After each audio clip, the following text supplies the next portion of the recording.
Guys, Monster here. Figured I'd bring you a quick EDC update as I am taking the trip up to my in-laws tomorrow. And I figured I'd show you what I'd be carrying on me and what I've been carrying on me the past 2-3 weeks since I made my last video. I made a little bit of changes. Again, some stays, some stays the same, some changes. Stuff that stayed the same is, of course, the flashlights, the streamlights, the ProTac, something or the other AA. And yes, I am filming within my home, in my bedroom, on my floor because it's snowing outside and it's 2 o'clock in the morning. So, was bored, couldn't sleep, figured I'd make a video for you guys. But anyways, I like it because it takes 3 different batteries, AAAs, AA's, or CR123As. I do not like rechargeable flashlights. I preach this in every video just because it's my opinion. I'm allowed to have my opinions. The beautiful thing about this country is we can all have our own individual opinions. And if you don't like it, well, you can leave. So, anyways, I don't like rechargeable flashlights because I'm constantly outdoors. I'm constantly out doing things. And I use my flashlights a lot and I use them very hard. So if it dies on me, I don't want to have to sit there or go to McDonald's where they have an outlet or plug it into my car. And well, you should have a backup flashlight. Well, I do. I carry on each side. I have 2 sets of keys, one for my car, one for my truck. I have those little. I'm not gonna get the keys because, well, I'm sitting my fat ass down. I don't feel like getting up. My keys are the same. I have little Victorinox on them. I carry a little O-Light, one of those twisty flashlight things, which they're okay. It actually twisted off and was sitting in my chair. The battery and the lens cap was sitting in my chair earlier, so they're kind of a pain in the ass, but it's the first time it's done it in the years I've carried them. I carry that, and I carry a little pry thing, like a little Gerber shard on my keys. But anyways, I have a backup flashlight is my point. It's battery operated too. My point is because I'm constantly out in the fields hunting. I hunt almost every kind of game there is for every season. And if I'm not hunting, I'm fishing or I'm doing something outside, working on a vehicle or something. So I just don't feel like having to find a source to charge my flashlight. I like to be able to swap a battery in and out, and my flashlight right there is, fully charged. I'm probably spending a lot more money in batteries, but I'm the kind of person to where if you have to pay for it for the convenience of it, I'll pay for it. I can afford it. It is what it is. I stock up on batteries because, I do prepping. It is another one of my hobbies. I can get into that if you guys are interested in that. But I do prep and I do, buy stuff in bulk like batteries, things like that. I buy it when I can. But I'm also very budget minded with it. I can afford certain things. Being an adult now, I grew up not having a ton of money. But now that I'm an adult, I can afford things. I have a job to where I can do that. So if I have to pay a little bit extra for batteries for the convenience of, boom, right there I have a flashlight that can, be fully charged. I don't have to wait for it to charge. I don't have to go to a different flashlight. I'm comfortable with this one. When this one dies, I'll buy another because with the batteries, I carry extra batteries in my bag. I'm actually going to film my EDC bag video right after this because I changed my bag. I slimmed it down to just what I need, which I know I used to carry a lot of dumb stuff, but I've designated bags for hunting, this, that, and the third, and then I have bags in my vehicle specifically for, vehicle needs and things like that. Anyways, I've been talking about this flashlight for 3 minutes and 40 seconds. But that's my rant on that. I just like to be able to change my batteries out right there and keep going instead of having to wait for them to charge. There's nothing wrong with the chargeable flashlights. It's just not personally what fits my niche. If you have the time to do it, go for it. As you can tell, I'm a Streamlight fanboy. I've had O-Lights turn on in bags and set fire and things like that. And I just, think O-Light's a dangerous company when it comes to that.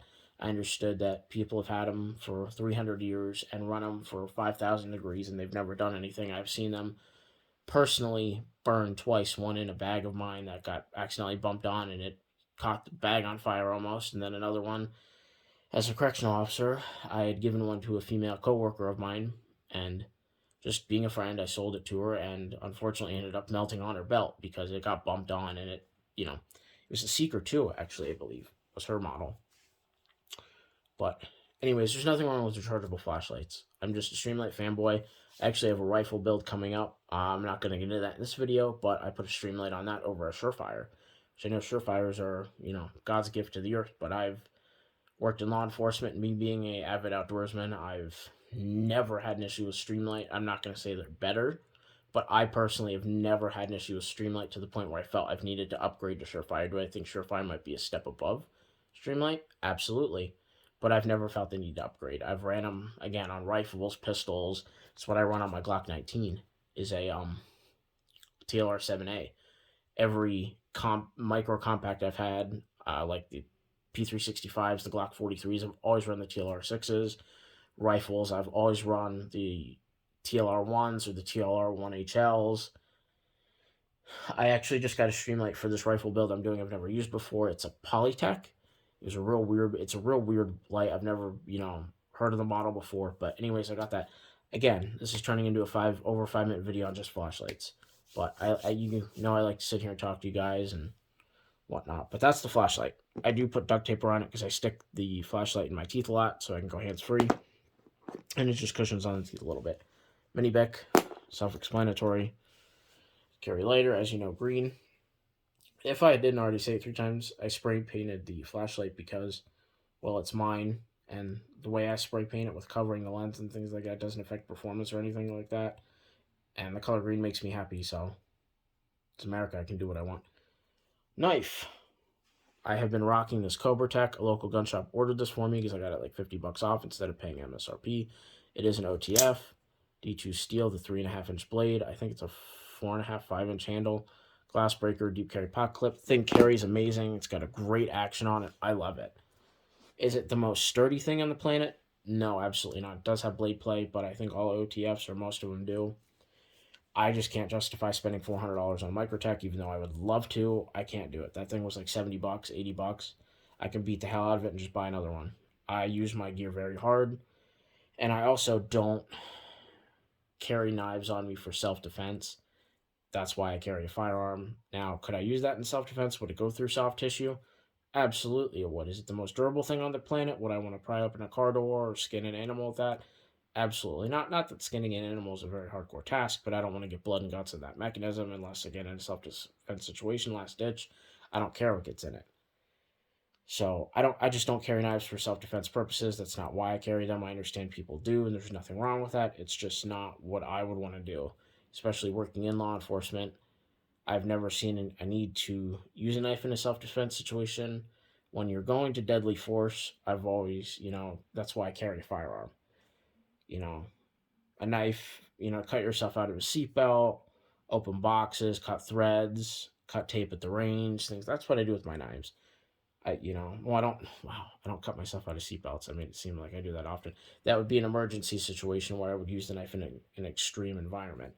But other than that, it gets used for mundane tasks. I just don't carry knives for self-defense situations. Moving on, because I'm just ranting in this video as always. It's new gear, I'm excited. Vibrate pouch changed a little bit. The Leatherman Signal is a phenomenal multi-tool. I will probably carry that for camping because I like the hammer feature, and I get all the other features of a multi-tool, but I just don't need all the extra bullshit on it.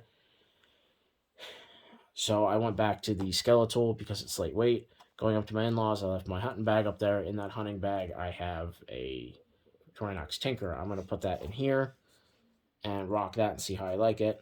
In the back here, I carry a thing of Quick Clout. Walmart sells this bleed stop stuff in the camping section. You get 2 for like $6. I know it's probably not the same quality as Quick Clout, but hopefully it'll work. I probably should do a little bit more research on it, but I think it'll work in the time being. It's a powder-based clouting agent.